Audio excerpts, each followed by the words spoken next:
Hello everybody, Diamond Dust here, and today we're talking about a new game that I'm adding to my repertoire here on the channel, Bladerunner. And what I'm talking about today with Bladerunner specifically is virtual tabletop options that we have for Bladerunner that I've had a chance to review thanks to Free League Publishing. Now, I've talked about the game, and I really like the game. I think the game is fantastic. The way the dice system works for it, where it uses the year zero system, where you use the ABCD ranking in there. Great, fantastic. Now, how does it translate over to VTTs? Well, I've had the opportunity to use two different VTTs, and that is the Roll20 VTT and the Foundry VTT. And just to kind of set like what I had as the control value, I ran Electric Dreams twice. Once on Roll20, once on Foundry. What I found with both of these is I can't really say that I prefer one over the other. They both actually turned out really good.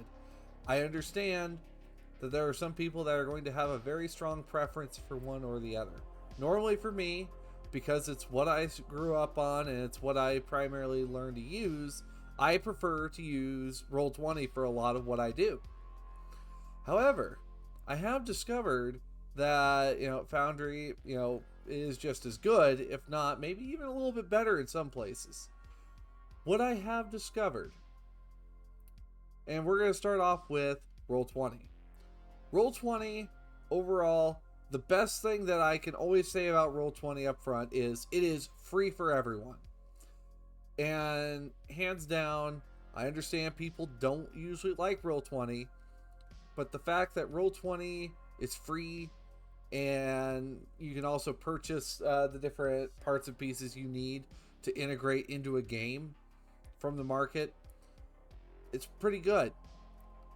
Now, looking at Roll20 and like the costs for some of these parts and pieces, there have been some games that I've bought on Roll20 I'm not happy about. If anything, there was more left to be desired. However, what I found with Bladerunner is most everything was set up correctly when the package was delivered. There was like one or two things I had to tweak here and there on a couple character sheets. Outside that, everything else was put together pretty well.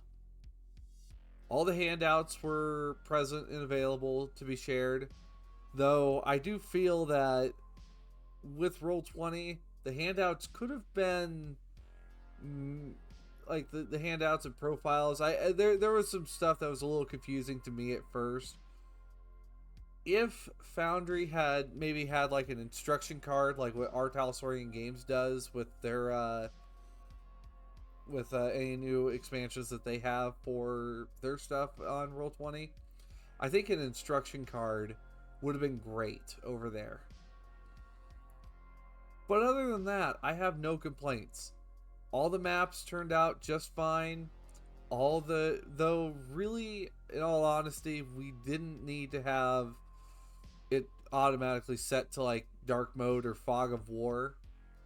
So do keep that in mind when you use Roll20. Make sure that you turn off fog of war if you do not want to use fog of war or advanced darkness settings on your setup, just because it can be a bit of a hindrance with visibility settings. The system itself runs very smoothly for the most part, except for when you are trying to re-roll dice when you're pushing dice.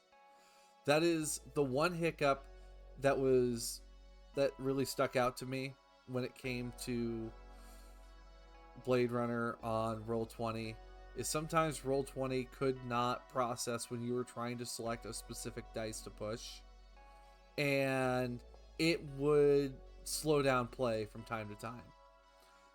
Other than that, most everything on the character sheet is interactable, very quick to set up, and even like setting up your own character in Roll20, in my opinion, it was a breeze. Getting all that pulled together, I thought was fantastic, with like not only the sheets, just being ready to fill out with selection options, so that way you didn't have to, you know, go look in the book and figure out what was what. It was just right there on hand for you when you were filling out your sheet. And also, on top of that, and the same could be said for Foundry, the character sheets look like that in the book. So it's near, like, with some a couple of outside things, it's a near one-to-one replica of what's in the book and what the game system has for you. And the pre-gens were all all the pre-gens were put together perfectly. I will give that to Free League and their Roll20 team. All the character sheets were put together perfectly. The handouts, and like, I noticed some of these had like GM notes, not like so much on the handouts, but like on the profiles. And I thought that was what I was supposed to share with the like the profiles that were in the compendium. I thought was what I was supposed to share with players. Turns out that's not the case. Ended up accidentally releasing some important player GM information a little too early. However, after I figured out where everything was, turns out journals, artwork, keeps everything there nice and clean and neat. So overall, with the Roll20 installation of Bladerunner, if I had to put it on a scale of 1 to 10 on where I rate it compared to other games, to understand Cyberpunk Red's Roll20, I have it set to probably, I want to say a 6. The current Cyberpunk Red by Roll20 is set to a 6. The 5 means it's playable. It's not great. 10 means absolutely smooth.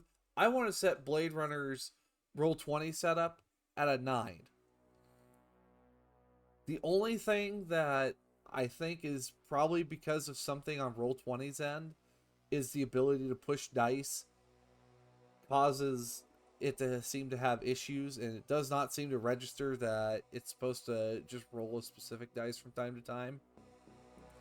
However, outside that, I really don't have any hard complaints about the Roll20 system. Foundry, on the other hand. Foundry, I think Bladerunner will, and any future Free League publishing games I will do will always be on Foundry. I am thoroughly impressed with how smooth everything runs over on Foundry. They have all your different handouts organized by name, so that way when the module calls for a handout, you have it ready to share to those players that need it. You have tokens for every possible type of generic NPC that the characters could encounter. You have all the other NPCs. And same can be said for Roll20. All the NPCs, Roll20 I needed to tweak a couple, but all the NPCs were pretty much put together on Foundry, ready to go, ready to play out the box. And I was looking at this for both Electric Dreams and Case File 2 Fiery Angels. What I discovered with this is just the way that Foundry runs Free League games like Bladerunner. It feels like a much more genuine tabletop experience. Now, there is a hiccup with Foundry, and it's not so much against Free League Publishing. This is just because Foundry, needs to. Foundry has a $50 license fee for the GM. You as a GM, if you want to run Bladerunner, the role-playing game on Foundry, will need to pay $50 to get a Foundry license. And then, on top of that, you will need to purchase the Bladerunner role-playing game kits, which, honestly, they're not terribly expensive to get the licenses for the case files and the core rules. But I found with Roll20, you didn't have to pay for the VTT you were using. Outside the cost of entry with Foundry, the maps were all set up with preset lighting effects, and it doesn't just black everything out because players don't have vision, from what I found. And on top of that, also the way that tokens can interact with each other throughout combat, I thought was fantastic.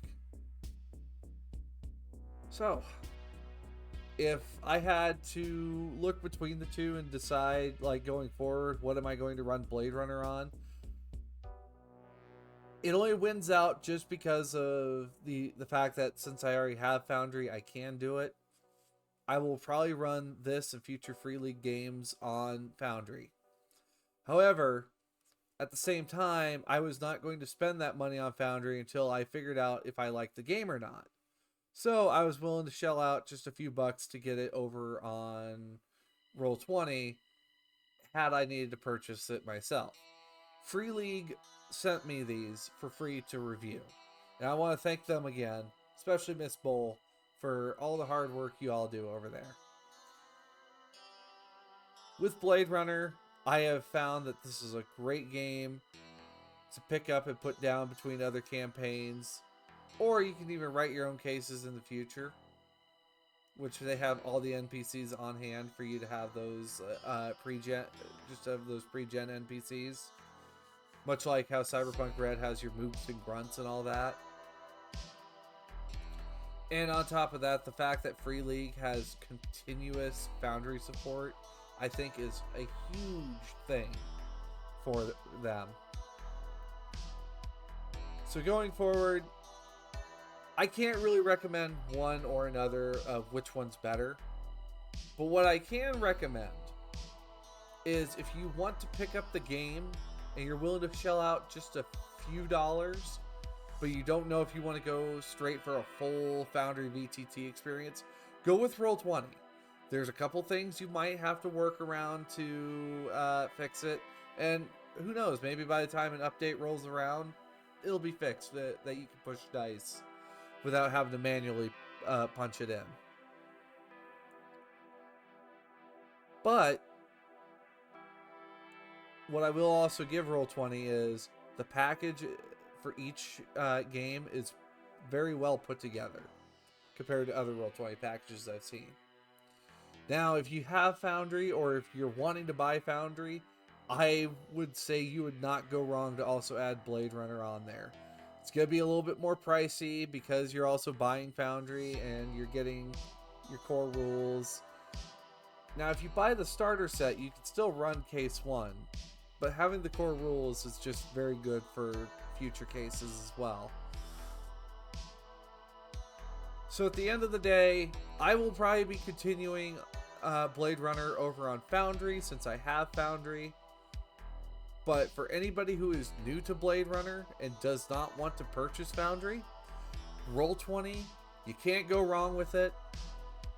Overall, Free League, I'm going to give you guys a solid 9 out of 10 for Roll20. And also, I am giving you guys a 10 out of 10 for Foundry.